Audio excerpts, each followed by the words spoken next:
কাঞ্চনজঙ্ঘা এক্সপ্রেসে যারা আহত জখম তাদের উত্তরবঙ্গ মেডিকেল কলেজ হাসপাতালে ভর্তি করা হয়েছিল। আজ খবর পাওয়া যাচ্ছে যে এক শিশু 6 বছর বয়স, তার মৃত্যু হয়েছে। অর্থাৎ 10-এর পর আরও একজন, এখনো পর্যন্ত 11 জনের মৃত্যু। কি পরিচয় এই শিশু, কতটা ইনজুরি ছিল, কিভাবে চিকিৎসা হচ্ছিল? বিশ্বজিৎ প্রতিনিধি সরাসরি আমার সঙ্গে রয়েছেন। বিশ্বজিৎ, দেখো একেবারে সেই শিশু কিন্তু খুবই আশঙ্কাজনক অবস্থায় উত্তরবঙ্গ মেডিকেল কলেজ হাসপাতালে চিকিৎসা ভর্তি করানো হয়। নিকু ওয়ার্ডে ভর্তি ছিল এবং সেই শিশুকে কিন্তু উত্তরবঙ্গ মেডিকেল কলেজের এক আলাদা করে টিম তৈরি করে তাকে কিন্তু চিকিৎসা করছিল। তবে আজ সকাল নাগাদ প্রায় 6টা সাড়ে 6টা নাগাদ সেই শিশুর কিন্তু মৃত্যু হয়েছে এবং সেই শিশুর আরও যে বাবা মা দুজনে কিন্তু চিকিৎসাধীন রয়েছেন।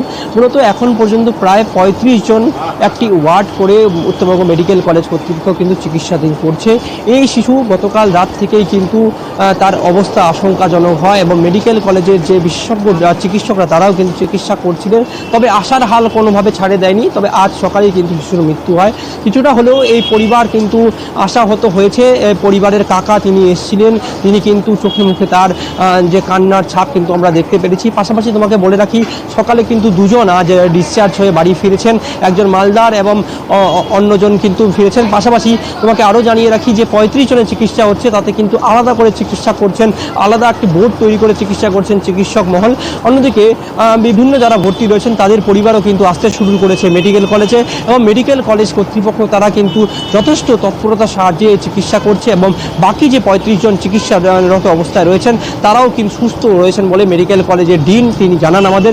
এবং প্রত্যেকবার বলা যায় যে কিছুটা হলেও গতকাল থেকে যে চাপ উত্তরবঙ্গ মেডিকেল কলেজে ছিল সেই চাপ কিন্তু কিছুটা হলেও লাঘব হতে শুরু করেছে। চিকিৎসকরত চিকিৎসারা তারা কিন্তু সেবা শুশ্রূষা করছেন।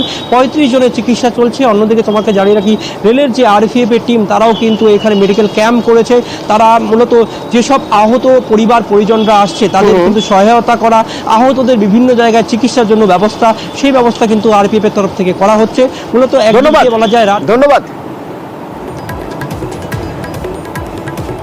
এদিকে সেই দুর্ঘটনাস্থলের ছবি একবার দেখা যাক রাঙাপানি স্টেশন থেকে একটু এগিয়ে গিয়ে। সেই দুর্ঘটনাস্থলে আছে railway safety commissioner of railway, তিনি যান ঘটনাস্থলে, জানক কুমার গর্গ, এবং তিনি আধিকারিকদের সঙ্গে কথা বলেন। এখান থেকে রয়েছেন আমার প্রতিনিধি পার্থপ্রতিম। ঠিক কি বিষয়ে কোন দেখলেন তিনি?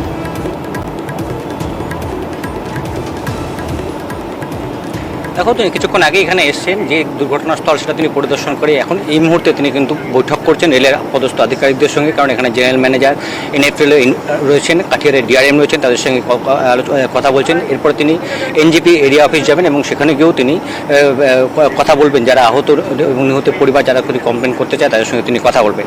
তার আগে তোমাকে জানিয়ে রাখি, এক যাত্রীর অভিযোগের প্রেক্ষিতেই কিন্তু NGP GRP একটু অভিযোগ দায়ের FIR লঞ্চ করেছে। সেখানে সেই FIR যে লঞ্চ করে হয়েছে সেখানে কিন্তু চালক এবং সহকারী চালক, অর্থাৎ মালগাড়ির চালক এবং সহকারী চালকের গাফিলতির বিরুদ্ধেই কিন্তু আঙুল তুলে এই FIR করা হয়েছে এবং ইতিমধ্যেই ICGRP সেই অভিযোগ তারা লিখিতভাবে সেই অভিযোগ দায়ের করেছে। অর্থাৎ যে মালগাড়ির চালক এবং সহকারী চালকের গাফিলতির বিরুদ্ধেই কিন্তু এই অভিযোগ দায়ের হয়েছে। এই যে ট্রেনের কাঞ্চনজঙ্ঘা এক্সপ্রেসের এক যাত্রী, তারই অভিযোগের প্রেক্ষিতেই কিন্তু এই মামলা শুরু করলো NGP GRP। স্বাভাবিকভাবে এই বিষয়টিও রেলের যে সেফটি কমিশনার এসছেন তিনি এই বিষয়টির দিকে নজর দেবেন এবং কেন বারবার করে একই লাইনে দুটি ট্রেন চলে এলো, এর আগেও এমন ঘটনা ঘটেছে, কতটা যাত্রী সুরক্ষার বিষয় রেল কি ভাবছে, কি কেনই বা হলো, কেন এখনও পর্যন্ত এটা সিগন্যালিংয়ে ফেলিওরের কারণেই এই দুর্ঘটনা ঘটছে, এমনটাই প্রাথমিকভাবে কিন্তু মেনে নিয়েছে রেলের কর্তৃপক্ষ। সকালে DRM কাঠিয়ার তিনিও তাই জানিয়েছেন। একদিকে যেমন সিগন্যালিংয়ের যেমন দ্রুত সরানোর কাজ হচ্ছিল, পার্থ শোনা যাচ্ছে দ্রুত সরানোর কাজ হচ্ছিল। গতকালই দেখছিলাম একটা লাইন গতকাল রাতেই ক্লিয়ার করে দেওয়া হয়েছে, আরও একটি লাইন ক্লিয়ার করে দেওয়ার কথা ছিল। আজ সকাল থেকেই ট্রেন চলাচল ওই দুটি লাইন দিয়ে কিরকম হচ্ছে, স্বাভাবিক?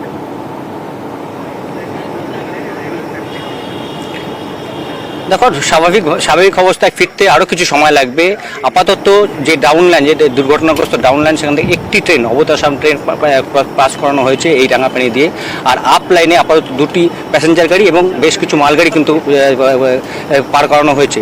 কিন্তু তবে এখনও কিন্তু এই যে দুর্ঘটনাস্থল, এখানে অত্যন্ত ধীরগতিতে গাড়ি চলাচল করছে এবং আজও যে আপ লাইনে, সে আপ লাইনে কিন্তু ওভারের তার ছিঁড়ে গেছে। সেই ওভারের তার এখনও সে ওভারের তার জোরানোর কাজ সঙ্গে থাকো। কোচবিহারের ছবি দেখাবো সরাসরি আপনাদের অনন্ত মহারাজের বাড়িতে মমতা বন্দ্যোপাধ্যায়।